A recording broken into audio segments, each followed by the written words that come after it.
Hello traders, and welcome to this episode of Trading Week Ahead. I'm Ken Calhoun from Trade Mastery and my live room at tradingopen.com. We're going to take a look at our broad market with the S&P losing that critical support line right here at the 30-20 on Friday. Markets may be in for some selling pressure next week, and we'll take a look at some strategy notes coming right up. But first, as always, all information is for educational use only.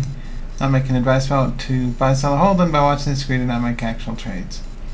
Hey, just a quick note, and this is a really exciting offer. I haven't done this since last year. It's very inexpensive. For an entire year of my tradingopen.com chat room, I've got an annual membership on sale for half off the normal monthly rate. The normal monthly rate's $197 a month, which is around $2,400 a year. You can get it for just $997 for Monday through Friday, every single open, and we go through the best gaps and breakouts. And so to take advantage of that, go to www.tradingopen.com, and there's a blue button with that order link.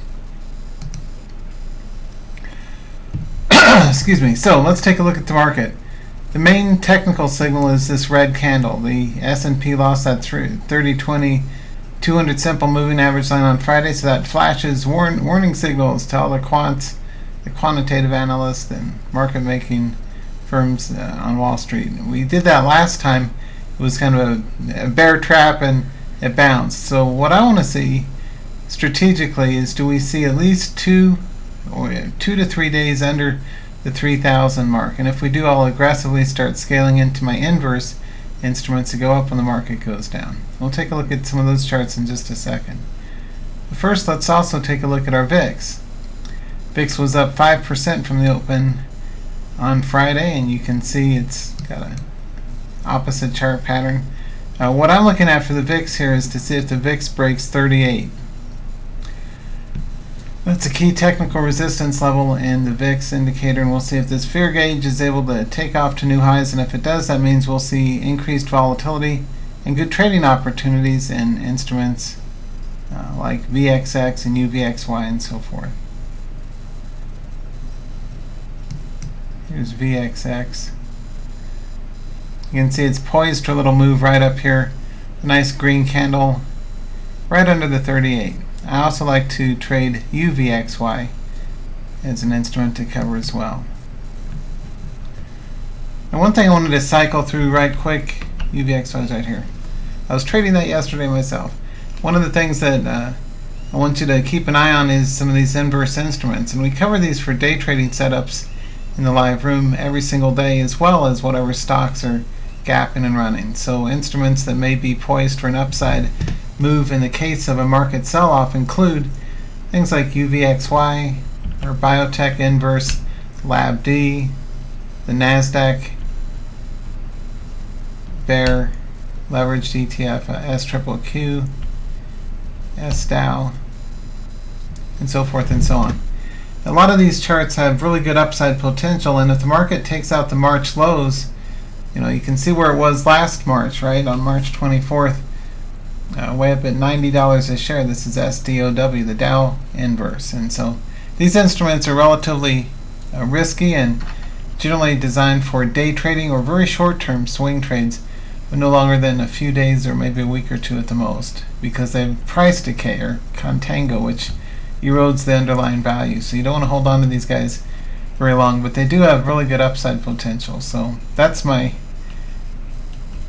biggest focus for this upcoming week if the markets drop. You can also, a neat thing is you can also look for entries. Here's FAZ. I was trading that yesterday. SEO was good.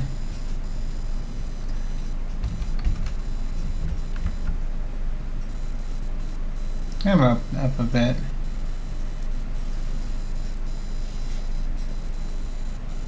If you take a look at, one of the things that I want you to think about is take a look at which of the ones that move the strongest have the best trade potential or have the best upside volatility. And SDOW, for example, that one is an exceptionally good breakout that I traded successfully yesterday because it had a nice upside inside gap. Now an inside gap is something like this, where it comes up off of a previous low and then just runs up all day long. Swing. Went from 24.75 up to around 26.60. So nice directional move in this one. Now, as you're looking at developing a trading plan, one thing that I want to wrap up, I'm just going to make this short and sweet today, that's kind of it for now, is a intraday swing trading approach. And the benefit to that, the biggest benefit is, unlike trying to scalp an open range breakout, which is classic day trading where you put on the trade somewhere between 9:30 and 10 for a 5 or 10 minute type scalp or whatever, and then get out at the first sign of congestion. You know, say if you had bought, say, 24.8 or so and then sold at 25.10, 25.20 during a pullback here, because you don't know ahead of time, you know, if it's going to keep going up. Of course, the scalp gives you a small profit, which if it works out, which is nice, but an intraday swing trade, as opposed to classic day trading, is where you put on the trade during the opening breakout, put a stop loss under support, and then just come back, you know, let it ride all day, or at least check in on it at lunchtime and see how it's doing. If it's still in an uptrend, you stay the course and then close the trade out right before the closing bell around 3:30 or 4. Now, the pros and cons of this are as follows. This works great for those nice charts that run up all day, but what about the ones that just chop around? Or what about the ones that do a midday reversal, like the letter A or the letter V? And so one of the things that you want to do is, what I'm testing, and I'll be explaining how to do this with live trade examples on an ongoing basis in the live Trading the Open Room, is do a hybrid approach where you use trailing stops plus hard stops. So the hard stop, that's designed for an intraday swing. So let's say you put in, let's say you see it going here, you don't want to go in yet, you put in a hard, let's say you enter it, say 25.20, and you put a hard stop down here. That's trade number one. Trade number two would be buy at the same place because you think it's a good trigger, maybe slightly higher, and then use a trailing stop of maybe 50 cents or so, or 30 cents. And in that case, I think I was using a 30-cent trailing stop, and it got me out up here.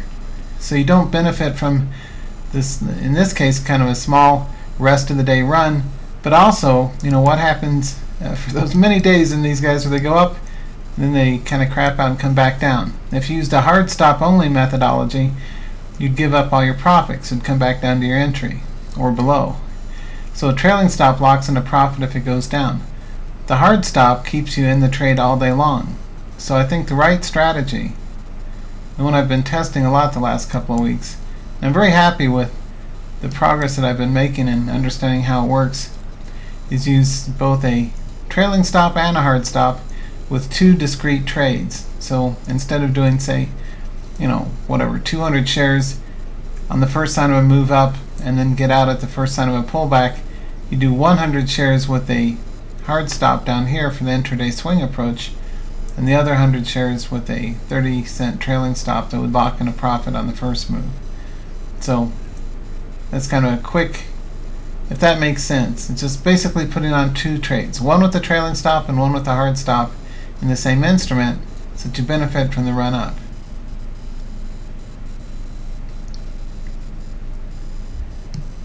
Now, if you use trailing stops only, the problem is, like I got stopped out trading UVXY yesterday because it went up and then it pulled right back against the trade.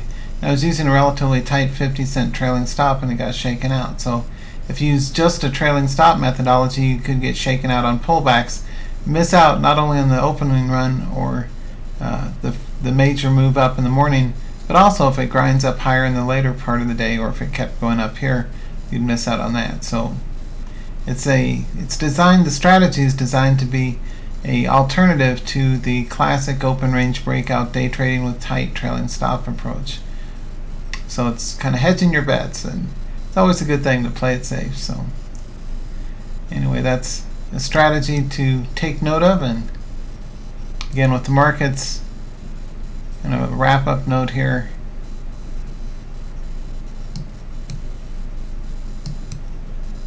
The market's losing support here. Keep an eye on this moving average line here right under 3,000, and this one here right near the 2,900, and we'll see where things run. Thanks and take care.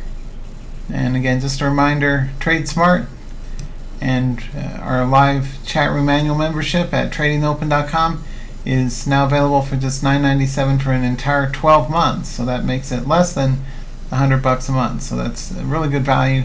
It's the biggest sale of the year for my live room, and I certainly hope to see you there. So do be sure to register your spot by the 4th of July weekend. I'm giving you all till July 5th. So got some time to give it some thought. And if you have not yet trialed it, I do have a trial membership available for just $7. So if you've not yet trialed it, you're welcome to maybe do that next week and see what you think, and then register for the annual membership by the July 5th deadline to upgrade. If you've already been a member, you know how good the room is and the quality of the training I deliver, and so I'm sure you'll find that's a great value, especially compared to back when I was doing seminars where it'd be like $1,500 for 2 days in Vegas. Here for only $9.97 you get the entire trading year with me. So anyway, tradingopen.com. Look forward to seeing you there, and trade smart, and I'll see you next time. Bye for now.